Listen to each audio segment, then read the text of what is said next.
Une scène dramatique s'est déroulée dans la région de Normandie, précisément à 38 km de la ville de Rouen, près d'une station de transfert située sur l'autoroute A54, peu avant 11 heures du matin. Une colonne de camions pénitentiaires, escortés par une sécurité renforcée, était arrêtée à la station de transfert, attendant que le barrage soit levé. Au milieu se trouvait l'un des criminels les plus dangereux de France, Mohamed, connu sous le nom de Momo ou Louche. Il avait une longue liste de crimes à son actif. Mohamed avait été amené depuis sa cellule pour être interrogé dans une affaire tentant de qualifier un meurtre. Soudain, une voiture venant de la direction opposée est apparue.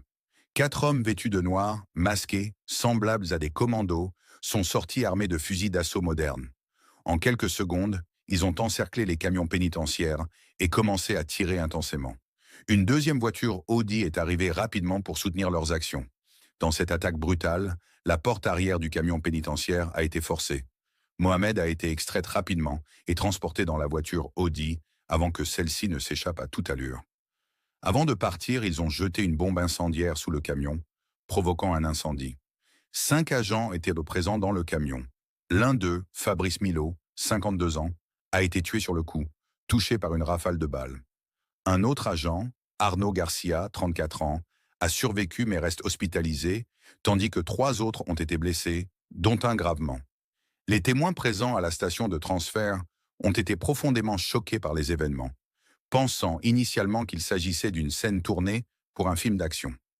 Cependant, il s'agissait bien d'une réalité inédite en France. Une évasion spectaculaire avec violence et mort. Cette opération audacieuse a eu un impact dévastateur sur les autorités françaises, remettant en question leur capacité à maintenir l'ordre.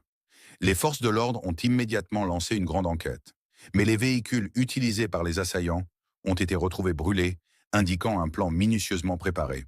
Mohamed, né à Rouen le 10 mars 1994 dans une famille maghrébine, est considéré comme l'un des criminels les plus dangereux de France, dirigeant un réseau majeur de trafic de drogue. Il a débuté ses activités criminelles dès l'âge de 11 ans, progressant rapidement vers des actes plus graves comme le vol à main armée, les agressions et finalement le trafic de drogue. En 2012, il a monté un réseau de vente de cannabis important, employant de nombreux dealers. En 2021, il a été condamné pour tentative de meurtre lors d'une attaque à Saint-Étienne.